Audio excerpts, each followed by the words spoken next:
Hi, my love. Welcome to the Gemma Hanley podcast. My name is Gemma. I'm your host. This is the space where I have honest conversations about overcoming anxiety and overwhelm so that you can calm your nervous system and feel really confident and happy and calm from within yourself. Along the way, I share my own stories of holistically healing 23 years of anxiety and depression myself. And so, if you're a woman seeking answers to perfectionism, people pleasing, burnout, resistance, you may love, you're in the right place. Let's do it. Let's begin.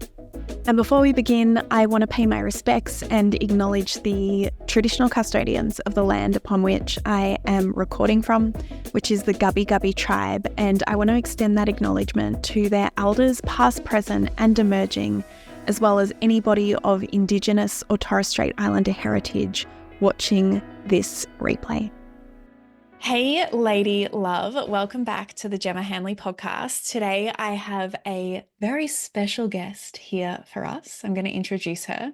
Her name is Heather, and she is a mum, a wife, a nutritionist, and a certified GAPS practitioner.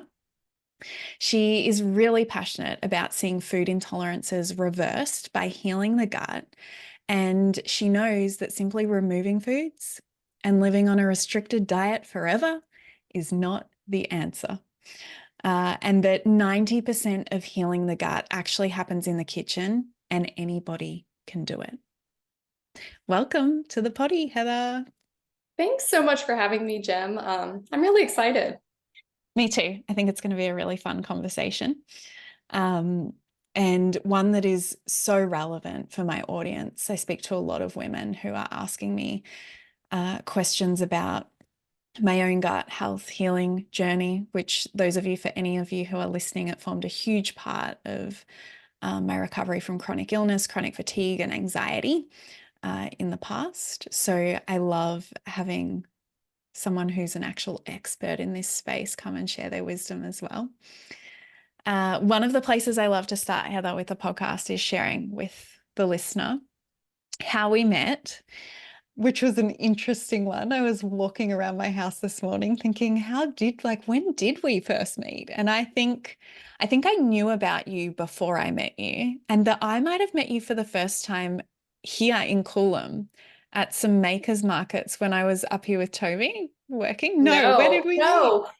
I think I found you through Toby because everyone knows Toby. I was living up here, and then we moved to Melbourne for a very short season.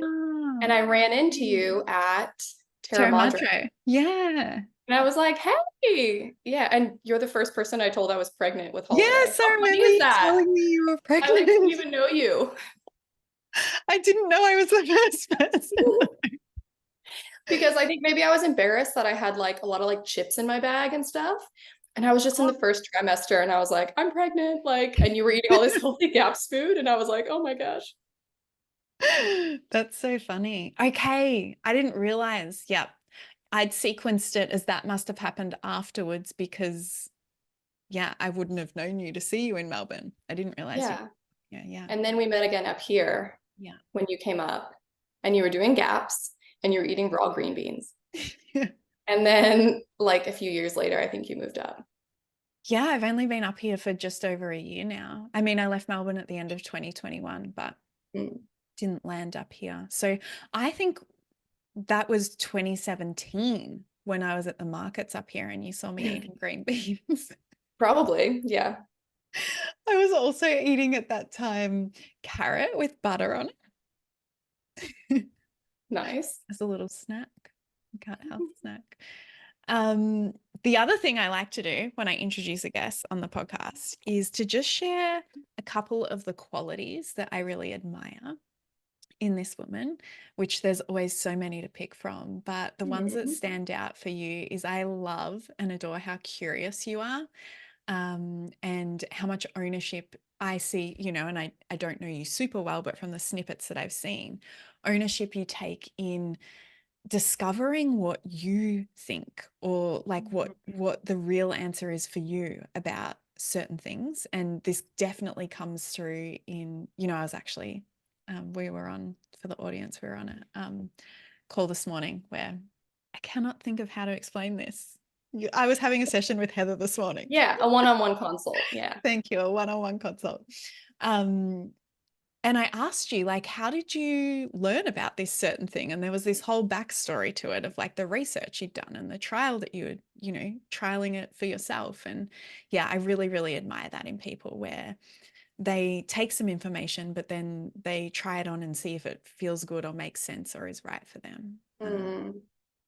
Oh, thank you. And I also love how you meet people where they're at. Like there's no shame, there's no rigidity, there's so much flexibility and openness to being able to help people in the way that is right for them or where they're at or what they need without it being this like blanket approach of, no, this is the only way, so get on board or you're not going to be, it's not going to work for you, which definitely shines through in your content on Instagram as well. Oh, thank you. And how embodied you are, like you're living this, which for me makes somebody and definitely a practitioner really trustworthy too. Oh, that's awesome to hear. Thanks, Jim. I just want to add to that in regards to, so I specialize in histamine intolerance. So for those of you who don't know, it's a gut issue, and it's basically people become intolerant to histamine-rich foods, and then it also turns into just like multiple food allergies. So usually people are, sensitive to high histamine foods and dairy and nuts and this, and it just grows and grows and grows. And I discovered it because when I met my husband, he was having migraines every single day. Headaches or migraines every day. He was constantly popping pills, like prescription medication. And I was already a GAPS practitioner. I knew it was a gut issue. So this would have been like 7 years ago. And this always sticks in my mind. I met you and you were saying, I think Toby introduced us at one point, or like connected us online. And I was like, oh, you're doing GAPS. That's so amazing. And then you mentioned how you had histamine intolerance. And at that point, I don't think it was a huge thing. It wasn't well known. And I hadn't heard about it. And that always stuck in my mind because I remember you being like, oh, I have to do this certain type of dietary changes and adapt GAPS because I have histamine intolerance. And I didn't know that that was specifically what my husband was dealing with too. And so then like the longer we went on his journey, I realized it was histamine intolerance. And so it's like that little nugget that you said actually has sparked kind of my whole career because that's what I specialize in now. So it's really cool. And just shows how important connection is, doesn't it? Yeah, we're all just feeding into each other's journeys and these like walking pieces of information and wisdom. That when we're open to, like I reflected back to you, being curious and investigating and asking bigger questions. Yeah. And what I specialize in is so niche too that, sometimes you get people trying to insult you. Oh, are you a medical doctor? What do you know? And I'm like, no, but I've worked with hundreds of people who have this condition and I've seen them get it reversed pretty significantly every time. So yeah, and it is through working with people one-on-one. It's not like some fancy degree. I learned so much working with people and asking questions. So it's cool that you value that because that's really how you learn and get better. Totally. And it's like, how is that a problem if using food improves someone's life? Like, why is there a need for there to be this, years upon years upon years of evidence and studies and whatnot? It's like, if this works and it's food, like literally Mother Nature, amazing. So people amazing. get triggered. They get triggered over weird stuff. Yeah. All right, cool. I'm definitely going to ask you about histamines, but we're going to back cycle a little bit because I want to begin with how I shared you're so embodied in your work. And what I seem to find when I meet people like that is there's a bit of a backstory. There's a reason why they find themselves doing this. And so let's backtrack a little bit. And the first question that I want to ask you, just to set the scene for everybody, is how it is you've come to arrive at this space in your life where you're serving others through your work as a nutritionist and a GAPS practitioner. Because when somebody's embodied in their work, meaning they walk their talk, they're living it, there's normally a bit of a story. And I know you mentioned the piece around your husband before as well, but also that you were a GAPS practitioner already at that point. So what was the first spark for you around the importance of the gut? Yeah, so I had a lot of health issues growing up that I think people would find normal. And now I know they're related to the gut, but I didn't know back then. So I had tons of ear infections. took tons of antibiotics. I had glandular fever, or what we call mono in America. I remember getting strep throat, bronchitis, and the flu at the same time. And I was out of school for like 6 weeks. Yeah. That kind of thing. And apparently it was just normal. And I grew up on kind of like, I think a lot of people will relate, the standard American diet, like Pop-Tarts, Coke. Oh, it's so embarrassing looking back. But yeah, I was sick and I always had stomach issues. So I was on like a prescription antacid that I was supposed to take with every meal. I was often in the fetal position after dinner, just laying down growing up because my stomach hurt so bad. And then I eventually started my own health journey, went to college, got introduced to like veganism and raw and organic, which I think served a little purpose, but definitely didn't have like the healing side of it. So I probably detoxed a little from that. Mm-hmm. And then I had a friend bring me to a Weston A. Price meeting where someone was talking about GAPS. And I was just eating up all the information about gut health. It was just someone speaking about the gut, and I'd never heard it before. So this was like 2010, maybe. Immediately bought the book, started the diet the next day, like went from veganism to meat stock and sauerkraut and all that the next day. And not only did my stomach get better, but things that I had no idea that were related to the gut cleared up. Like my periods weren't painful. I wasn't exhausted. My skin was amazing. Amazing. Like I got compliments on it every day from strangers. It was crazy. And I didn't have bad acne, but I just had this realization, wow, everything is connected. When you're healthy, it's not just like, oh, you lose weight or something. It's like everything works well. So yeah, I had my own healing journey and I was just obsessed with GAPS. I became a nutritionist, and as soon as they came out with the GAPS practitioner program, I was like, I'm in. I actually did it twice. So I did it in person. Wow. Yeah. And then they came out with more content. Like it was like an extra 100 hours of training. So I did it again. And I've just kind of been gung-ho GAPS and gut health since. And yeah, then just finding out about the histamine intolerance thing. It's weird. It's growing. Like so many people have it. And the mainstream advice is so bad. It's just take antimicrobials or take an antibiotic or take, 20 servings of sauerkraut a day. And it's just, yeah, I'm just really grateful that I found this niche that I can help people with their gut issues. Yeah. Beautiful. Let's talk more about this histamine intolerance, because it was something I didn't know was a thing and, was experiencing easily for a decade before I found GAPS and had a practitioner bring language to what was happening and the longest list of symptoms that it included. I couldn't believe it. Things like even interrupted sleep and brain fog and whatnot. And up until then, I had been like living on antihistamines, taking like 2 a day. And then when I was really bad, I was also taking another drug, not Phenergan, but something, I can't even remember what it would have been called now. But, I was like, itchy skin was huge for me. And like my eyes, my lips, even washing my hair with a chemically based shampoo would just set me off. Yeah, tell me a little bit more about what it is and how it shows up. Yeah, well, histamine intolerance is something that's definitely growing. A lot of my clients are coming after a round of antibiotics. Sometimes it's just, a really processed diet and medication and stuff, and then they kind of hit a trigger.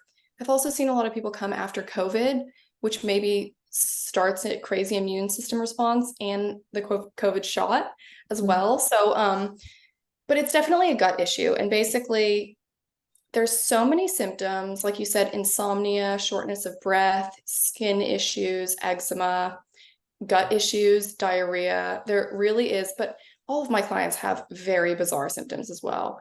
Chronic fatigue. I don't know. There's so many symptoms, seriously, like neurological pain, and it stems from the gut. So I think a lot of naturopaths and nutritionists, if you came to them with, oh, I'm reacting to dairy and I'm reacting to this, the mainstream advice is to remove those foods. You're allergic. The problem is most of the time with food sensitivities, it's not actually the food that's creating the problem, it's the gut. So our gut is a big tube, like from our ears, nose, throat, all the way down to our bum. And it's supposed to have a mucosal lining, and it's supposed to keep the food in. It should be lined with a ton of healthy bacteria or probiotics. And yeah, as you eat your food, it gets digested and then you poo it out. End of story. But because of the overuse of antibiotics, chlorine in our water, fluoride in our water, just the way we grow up on processed diets, we don't have a lot of healthy fermented foods in our diets in the West. That tends to get inflamed and it gets little holes, which people know as leaky gut. And so whatever you're eating, it could be the healthiest organic salad from the health food shop with an organic dressing, or it could be a steak. Whole foods, I mean, they're leaking into the bloodstream because of this inflammation. And so when that happens, our immune system responds, which is a good thing. So similar to when you breathe in pollen or you get stung by a bee, your immune system responds with histamine. It releases it from the mast cells, and it's basically trying to attack that thing and get it out of your system. The problem is these healthy foods we're eating aren't bad for us. The problem is the gut lining. So you can remove that food and then remove this food. And then 6 months later, now you're allergic to tomatoes. Okay, remove tomatoes. And then it's this, and then it's that. 5 years later, you're allergic to every food. I mean, I have clients who are on such a restricted list of like 3 foods they can eat. So rather than just removing, we address that the gut is the problem, that inflammation in the gut. And so one of the foundations of GAPS is drinking meat stock, which is like a short cooked, low histamine version of bone broth, kind of. And we call it the glue that heals your gut lining. So that gut lining is supposed to be mucosal.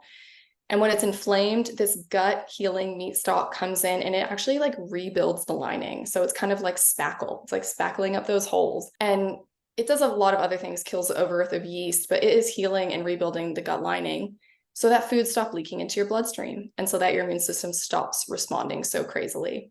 So that is a foundation. And I think pretty much everyone, unless they're familiar with GAPS, misses that part. And so the goal for me is not to have people on a restricted diet for their whole life.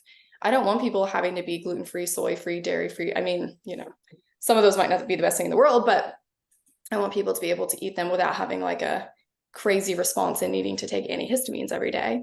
So that, and then basically, you know, rebuilding your gut with the probiotics as well is really what calms it down, because then your body starts being able to detox that histamine. So it's all in the gut. And when you heal the gut and you rebuild the gut, your body works efficiently and it knows what to do. And then, you know, you come in contact with something like pollen or something, and you don't have an absolute fit over it and like need to be in bed with a mask on. You just, I don't know, detox it, you know, maybe you sneeze and then you move on with your day. Yeah. So that's the goal. And that's, yeah, kind of what I do. Yeah. You get to live life. Mm-hmm. One of the questions I had for you, and you answered it when you shared more of your story and your background, that I just want to highlight because I think is so important, is all of these unexpected symptoms or functions of your health that just automatically improved from healing the gut. And we're just not educated in that way. We think that everything is so separate and that it needs its own little plan and its own different sort of like practitioner and drug or supplement or whatnot. Seriously. And so, yeah, that's, you know, for any of you listening, even if you only took that away from this conversation, that would be phenomenal. But there's so much more here as well. Yeah. And I remember, Jem, when you did GAPS, you did it for certain things, but tons of other things healed for you, right? Absolutely. And my period was an example. My bleed was an example of that. Before I started, my bleed was horrible. Like I would have pain from my belly button all the way down to my ankles. I Wow. would be black, like my vision would be going black. I would have to lay down. I'd be so nauseous. And my blood was so light and so dark as well. It was almost black. And so I was like, all this pain for barely even, you know, much that is being moved or detoxed or released from the Wow. body. And that completely transformed to where, you know, when I'm taking really good care of myself now, The only reason I'll know I'm bleeding is because I've taken my temperature that morning and it was expected, or I've gone to the bathroom and I see it. Like there's not Mm, symptoms that are like, oh, this must be about to happen. My luteal is probably the most challenging for me, but it'll be really interesting to observe, obviously, for me to have had a session with you this morning. I'm working on some of mm, that deeper stuff. So yeah, it'll be cool. awesome. And I couldn't agree more too with this restrictive diet. So I don't know if you know this about me, but that was probably 4 or 5 years for me of that like constant, like everything is just sending my body into a frenzy. And it was so like I couldn't eat dairy, I was like no FODMAPs, yeah, no gluten, no sugar, Oh like my goodness. so much was cut out. And it was a huge moment for me when I started GAPS because onion and garlic I was super reactive to. I didn't realize they were anti-parasitic foods. Mm, And so now I actually feel worse when I'm not eating onion and garlic. wow. But yeah, it was huge for me to realize, this isn't actually about the foods. It's about the status of how my gut is functioning, and I can change that. So cool. I Mm. love that. Let's talk a little bit about the link between stress and anxiety and the gut. So, Mm, the effect that stress and anxiety has on the gut, but also the effect that the gut has on stress and anxiety, like this loop of, yeah. yeah. Well, yeah, what comes first, the chicken or the egg kind of thing? Mm, I don't know these days. I kind of am prone to think that the impaired gut comes first for most of us because we grow up with we get our gut microbiome from our parents and their parents. And we've just had so much toxicity and, like I said, the antibiotics which destroy our gut bacteria. So yeah, when we don't have enough healthy gut bacteria, we cannot create the neurotransmitters that our brain needs to be calm. So, the classic antidepressant selective serotonin reuptake inhibitors, they help your brain to like reuse serotonin. The thing is, so serotonin's our calm, happy, feel good. It's one of our main neurotransmitters, and it's made almost 100% in the gut mm, when you have healthy gut bacteria, those probiotics. So I see this pretty consistently with clients. They almost always have mental health issues, anxiety, or depression consistently. And when we start rebuilding the gut, you see their gut starts making its own serotonin again, and then they feel better. And then it's just like, oh, life is normal. Another one is GABA, which is so serotonin is anti-anxiety, but GABA is our main, it's like a muscle relaxant. Yeah, it's like the calming neurotransmitter. And that is made primarily in our gut by healthy gut bacteria as well. So if you don't have that gut bacteria, you can't be making GABA. You're not going to be relaxed and calm. So these are like natural anti-anxiety neurotransmitters that we're meant to have and live off. So rebuilding the gut's essential for that. But then the other end of the spectrum is when you are stressed and you maybe don't take care of the mindset. And I've been so guilty of this. I focus so much on food. Sometimes I forget and I let my mind go totally crazy. When you're stressed, that depletes your gut bacteria. mm, So then you're not able to make the neurotransmitters to calm down the stress.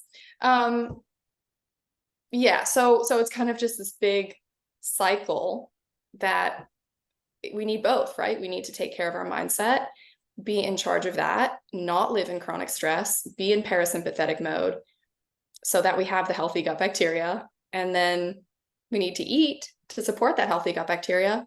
Fermented foods are my favorite source if you can handle them, or probiotic pills. But for people who are maybe stuck in that part and they're like, I know I don't have a healthy gut, there's a little like biohack that I use.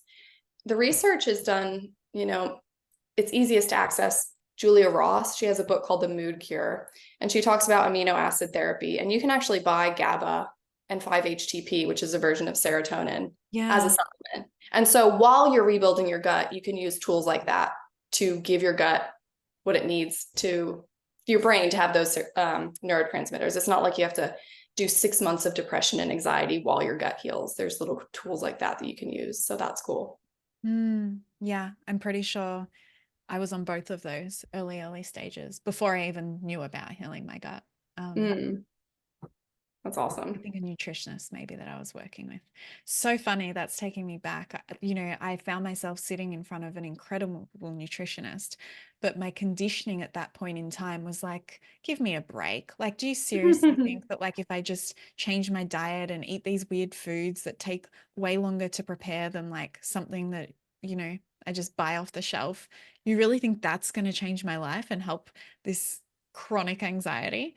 And it was funny. I remember when I was moving house, I found notes from a session with him. And by that stage, everything I was doing, essentially gaps, and even the resources he'd written down for me was exactly what I'd come around to and was working for me. So it's Yeah. It's funny when you first get into it, you're like, oh, hippy dippy stuff. I'm like that with everything. I am like as alternative as they come, and I'm still a skeptic of stuff.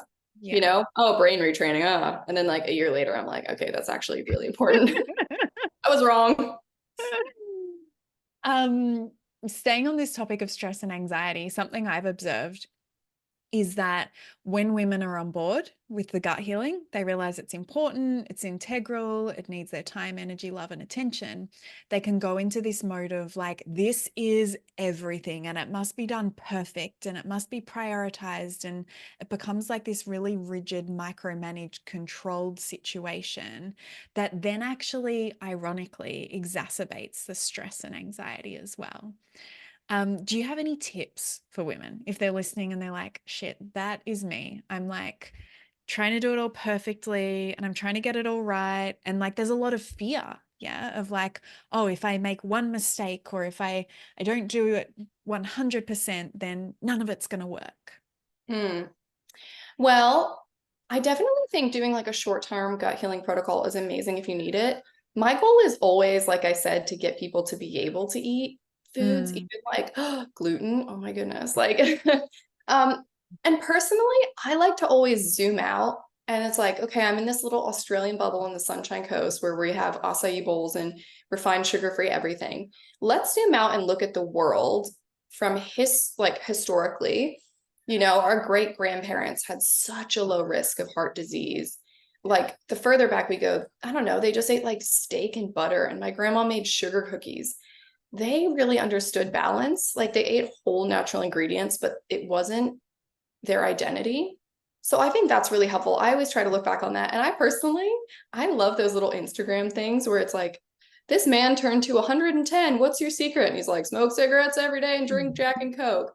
So obviously that's just like, you're like, oh, people live to 105 doing the worst things ever. I think I'm going to be okay. Like, healing is incredible. Sometimes you have to be restricted, but long term, balance is so important. Having a healthy mindset is so important. And just realizing kind of how privileged we are to even be able to do all these things. 100%. Like, I see nutritionists and they're like, okay, you have to be 100% carnivore. And if you have histamine intolerance, that means you just have to buy your meat frozen and you can only have lamb. And then they show their morning routine. And it's like, okay, I go in the sauna and then I have an ice bath and then I do a coffee enema and then I do this. And as a mom of two girls, I'm just like, that's so unrealistic. Love it for you, but I just kind of laugh. I'm like, man, I have to get up and make girls breakfast. And then I make them healthy sausage and they're hungry 5 minutes later. So I don't know. I don't know if that's advice or anything, but it's like sometimes I'm just like, you got to be in reality. I feel like it's a permission slip and a really powerful reminder. And Mm, that, yeah, the rigidity is actually also causing disconnection from ourself and from our body's intelligence that is there as well. I'm actually not an advocate for morning routines or an ongoing morning routine that always looks the same because it's like you don't have to actually ask yourself, how do I feel today? And what do I need today in this moment? Not pre planned as a checklist that is like mm, something you just plug yourself into like a robot, even if it is things that have amazing benefits like a sauna and an ice bath and whatnot. So I love that. I think it's mm. really, really powerful. One What other about, thing. sorry? Sorry, I just want to add one more thing. Yeah, We might yeah. discuss this, but like I have seen so many clients who, or maybe not even clients, maybe people that follow me on Instagram. And they're like, I just took your advice and started incorporating meat stock. They didn't do gaps, they didn't do the whole thing. And they're like, I'm seeing amazing benefits. That's incredible. Like just adding in meat stock can be so incredible for you. It doesn't have to be this all or nothing thing. Yeah. I feel like you're so intuitively just speaking the wisdom I'm about to ask you for. Because I was just Oh, about to say, great. what about a woman who's listening to this and, she's perhaps not ready to jump into gaps and maybe she doesn't even have these chronic health issues to address, but she's interested in nurturing herself and taking care of herself. What are some very easy things to implement? Meat stocks is one of them. Meat stock, yeah. It's like rebuilding and nourishing your gut. And it's something that our great grandparents would have done. It's not a new fad thing that's going to go out of style. I've seen it be so beneficial for people. It really calms inflammation, calms histamine responses. And that's one of the most important things you can do. Another one of them, like I said in my bio, I'm all about things that you can do in your kitchen because honestly, they're better than $100 supplements most of the time. Supplements should be like the sprinkles or the icing on the cake. So, we hear about probiotics. They are most abundant in fermented foods. So I did a little reel where it's like, did you know that 1 tablespoon of sauerkraut has more probiotics than an entire bottle of, I'm not going to name the brand, but this certain probiotic, the whole bottle, and the bottle's like $100, 1 tablespoon. So, homemade fermented foods, with histamine intolerance, you have to start slow because you can get a reaction from them. But the more you have them, like you can start with a drop and work your way up. It's just really good for your health. So, even like homemade sauerkraut, it's a head of cabbage and salt. And that's going to make you like 4 jars. So what, $1 a jar? Pretty incredible. And you can add that to your kids' water bottles. You can take some of the juice and put a few drops in your kids' water bottle. If a tablespoon is equivalent to a whole bottle of those probiotics, adding a drop where your kids aren't even going to know in their water bottle is just an incredible thing you can do. You're giving them a dose of probiotics. And yeah, I just love the fermented foods because they're so versatile, specifically sauerkraut. Like I'll add the juice to a store-bought salad dressing or something. It doesn't have to be all from scratch, but just adding a little bit of that to even your kids' ketchup. Okay, now they're getting amazing probiotics in their ketchup and they have no idea. Tomato sauce. Also, I heard catch up. So I was like, ketchup. So funny. That's got me curious now. What other little quirky, easy little things as a parent do you do to support the gut health of your beautiful girls? Batch cooking, I would say, is very easy. Like we get a cow share often, which cuts the price of meat in half. And they're good, organic, grass-fed cows that aren't given antibiotics in their water and hormones and all that. And so we can get GAPS, like grain-free sausages. So I'll cook up like 10 of those. And then for breakfast in the morning, I'm just taking them out of the fridge, chopping them up with a scissors and giving them some ketchup on the side, like a sugar-free ketchup or something. Yeah.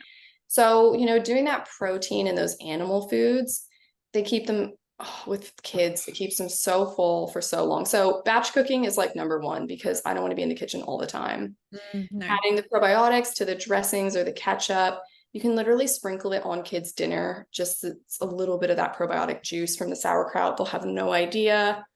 Homemade soups with stock as the base. No one will know. You can make the most delicious chicken soup with homemade stock.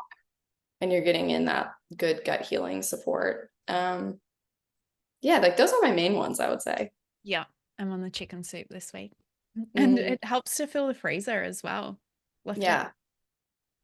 Exactly. Batch cook, put it in the freezer so that on your busy days, you just defrost. Without batch cooking, I think I would be eating out a lot and we very rarely eat out. Yeah. Yeah. Meat stocks versus bone broths. For anybody who doesn't know the difference, what does that look like? So a bone broth would be probably what great grandma made. I keep referring to her, but you have like a chicken for dinner. Everyone eats all the meat off. And then you take those bare bones, put them in a pot with some salt and cook it for 24 to 48 hours. For someone who has a healthy gut, that's great. You can totally do that. So I tend to do like bone broth and meat stock because I don't like to waste anything. So that's a bone broth cooked for a long amount of time. It's also going to be a lot higher in histamine and glutamine, which for a lot of people, if you have any gut issues, you're not going to be able to handle those. Yeah. So a lot of nutritionists or naturopaths or doctors will tell the people that I work with, oh, you got to have bone broth. And it makes them worse. It gives them a migraine or a histamine Definitely my response, or experience. Like I yeah. felt like my bones were aching when I Oh, did bone broth. It was horrible. yeah. It's actually similar.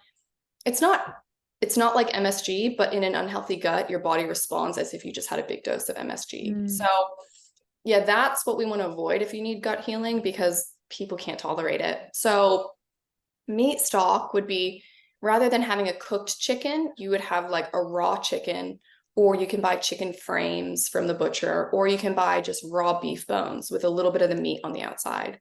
The main thing is you want there to be meat or like connective tissue. You don't want it to be bare bones, and you want them to be fresh. So maybe I would throw a whole chicken in a stock pot and put a few chicken feet around it, put some salt, onions, celery, and cook it for a few hours. Now I have a dinner of a delicious chicken for my family, and I have like a couple liters of that meat stock. So it's only cooked for a few hours, like 2 to 4 generally. It should be high in gelatin when you make it properly with like those chicken feet and good gelatinous cuts, but it's going to be super low in histamine, very low in glutamine and any other amino acids that are kind of aggravating to sensitive people. And if you take a sip, you'll notice your lips kind of stick together. And that's just showing what it's doing in your gut. It is gluing your gut back together. Yeah, that's an amazing point. I love it. I love meat stock. It's so cool. And you just make it in your kitchen. You don't have to go buy like thousands of dollars of supplements. It's so easy. Yeah. With filtered water. With filtered water. Yes. Get a water filter. That's another hack. Yeah. I feel like we've covered so much. Is there anything else that you wanted to bring to this conversation or highlight? Yeah. I would say kitchen is the main thing, and starting slow. So if you have any sickness, anything you're trying to deal with, you're probably going to need to start a lot slower in probiotics than what doctors and naturopaths will tell you. They're not used to working with chronically sick people. So they'll say, oh, take this probiotic, have 3 a day, or do this box gut cleanse, or this parasite cleanse, or this antimicrobial thing. Don't do that. Like, make some sauerkraut juice or buy some sauerkraut from the store and start with a drop. Seriously, a drop's going to be amazing. And then just slowly work your way up. Or you could do kombucha starting with a drop. Any of those fermented foods are so strong. So start slow, and even just getting a drop in will give your body the bacteria that it needs to start healing, and then you'll be able to tolerate more. I would think that's my main thing. So don't hear this and go buy a jar of sauerkraut and eat 2 tablespoons, because it could make you really sick. Yeah.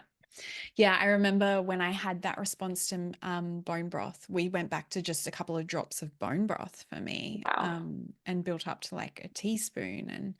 And with the sauerkraut, it was like, it feels so slow that it feels stupid. And like intellectually, based on our perception that it's purely food to cure hunger, it's like, what do you mean it needs to be slow? And this seems like I'm not even getting anywhere, because then for me with the sauerkraut, it was like 1 piece of carrot or cabbage or whatever it was.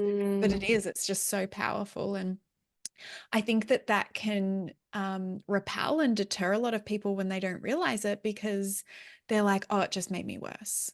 And when I first did GAPS, actually, I just bought the book. I don't know. No, I definitely knew about it before I met you. Yeah.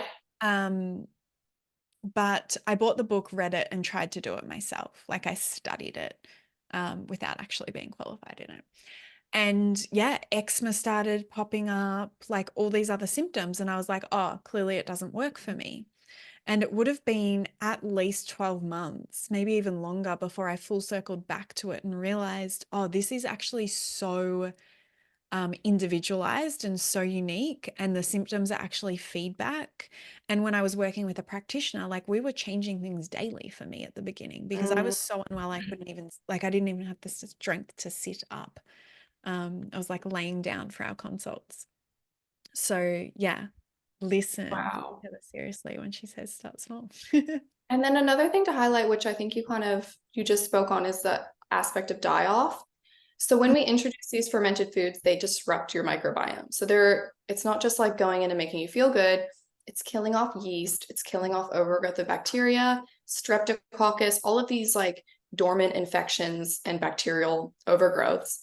And when they die, they release toxins into your system, and those circulate and they make you feel worse.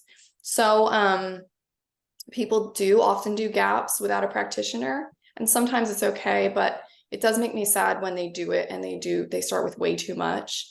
And then they're like writing blog posts about how GAPS didn't work for them and it's this and that. And I'm like, oh, you pretty much just took like a ton of antimicrobials at one point, killed off so much stuff, and then had a huge regression. And then, yeah, then it's trying to come out through your skin. Your body's trying to detox it. You have an asthma flare up, like all this stuff. So, and the way people were sick 30 years ago has progressed. It's gotten worse. People are sicker now more than ever. So people are way more sensitive. So when I did GAPS, I don't know, 15 years ago, I could get away with like long cooked bone broths and things that I did incorrectly, where now I think you do have to really know what you're doing if you want to see success. Yeah. And what does it look like to support ourselves and to support our body when that die-off is really peaking? Yeah, so I love the Blue Gaps book by Dr. Natasha McBride, but I also send this to all my clients with follow-ups. Detoxification is so important. So if you have a bite of sauerkraut and it kills off all this bacteria, we need to be having bowel movements, because imagine having a big plug and now all these toxins are circulating and they're not coming out because you have that big plug. So having bowel movements daily helps it's like opening that hole to get everything out, supporting your detox organs. So there's so many things you can do. Oil pulling in your mouth, like swishing with some coconut oil and spitting that out. Dry skin brushing, which stimulates your lymphatic system. You can do that before a shower. Detox baths, enemas and coffee enemas, which stimulate, well, that helps you have a bowel movement, and then it stimulates your liver, which I know you're a fan of. Yeah, they're like these big things that they just open your detox pathways and it gets it all out. And I've also had experiences with clients and people I know where, they have a migraine or some crazy reaction. They do a coffee enema, it detoxes their liver like that, and the migraine goes away. Yeah. I was sharing that with you on our consult this morning when I recently was treating a parasite, and I would have like the biggest aches up through my jaw and my neck, and like nausea and brain fog and headaches and like just so much lethargy and muscle aches. I'd go and do a coffee enema and I truly felt like I could maybe go for a jog afterwards. Like it was day and night. Totally. And it's not always like that. Like there were moments like that when I was healing from chronic fatigue, but that was not the norm. So it was actually quite cool to like experience this contrast of how strong my body was healing and releasing the parasite this time, and how I could still run my business and like do these other things as well. And of course, my body needed so much of my attention, but my world didn't stop. Whereas in the past, it was like I was absolutely wiped out. And, the thought of walking to the kitchen and getting a glass of water was not like that wasn't possible for me some days. That's crazy. That is crazy. I mean, I guess I was pretty sick recently with something, and so I kind of understand that, but I had that for like 2 days. I can't imagine living like that for years of your life. And just one other thing I want to highlight with the detox, all these things are things that you can do affordably at home. Okay, you don't need a membership to an ice bath, sauna. You don't need to do these extreme things, juicing every day or whatever. These are so easy. I mean, buy a long neck bristle brush and do, your lymphatic dry brushing. What that's like $8 for a dry bristle brush. You don't need to, go get a colonic or do that. If you want to, great. But I just love how doable, and it's really in our own hands. We just need to know what to do. Yeah, the education piece, because I think, I've got a friend that's been considering coffee enemas, and he's like very overwhelmed by the concept. I'm like, mate, we've talked about it enough. It's just about, if it's what you want to do, just go dive on in there. But it's so overwhelming. And I remember it was the same for me too. I'm like, all right, I'm going to start it on the weekend because I don't know how it's going to go or what. And like, it's the education piece of just like the how to. And then it becomes literally like brushing your body becomes like brushing your hair. Like so. Yeah. I love it. Cool. Thank you so much for your time and your wisdom. And yeah, I just feel like so much of what you've shared has been a massive permission slip of you can do it your way. And like it gets to gut healing can be done in a way that works for you and works for your life. And just because somebody's doing it this way doesn't mean you have to do it that way too. We've talked a lot about histamine intolerance and also meat stocks. I know you have some resources. If people have loved what they've heard, how can they work with you? How can they educate themselves? Okay, so thanks so much for having me, first of all. I love this, just felt like such a fun conversation. I forget I'm being recorded. Yeah, so I do one-on-one consults. So I guess Jem will share my booking app, but I'm also on Instagram under Grounded Approach, and I do share like tips pretty regularly on kind of healing the gut, and a lot of them are very alternative from what you typically hear. I'm also on YouTube, where I have a lot more in-depth videos on how to do GAPS with histamine intolerance, how to introduce probiotics, how to make meat stock, how to make fermented foods, all that. But then I also have some courses. So I have a course on, and these are like the GAPS pillars. Remember I said it's meat stock and the probiotic foods. So I have a course on how to make meat stock and bone broth. And that's like, I don't know, 6 videos or something, tons of handouts. And then I have one on how to make cultured dairy, which is a game changer. When you make it properly, it's lactose-free, casein-free, so good, so high in probiotics. That one's incredible for your kids. Oh my gosh, homemade yogurt. It is nothing like store-bought. It's so easy to make, and you can make a ton at once and then just give that to your kids with in a smoothie or something, and they'll be getting an amazing dose of probiotics. We also go over kefir, milk kefir, which is the best probiotic in the entire world. And then I have another course on how to make sauerkraut and fermented veggies. And I also have a traditional food bundle. So that's all 3 of those in one. And I think that's like 60% off. But I'll give a code to you, Jem, so people can take all these for 50% off. So you can get the traditional food bundle. So I don't know what's 60% off and then another 50% off, like 90% off. But yeah, we'll give you a code, maybe Gemma 50 I'll make. Yeah. And then you can get any of those resources. And I think they end up being like, I don't know, $8 to $10 if you get them half off, something like that. So generous. Thank you so much. Yeah, of course. And just to confirm for anybody listening, I'm going to pop all of these links in the show notes, but also Heather's Instagram handle is at Grounded Approach, which I love. I also had a moment just then when you were talking about the dairy and putting it in your kids' smoothies. I'm like, oh my gosh, I want to come back as one of Heather's kids. I'm going to have the best gut health in the world.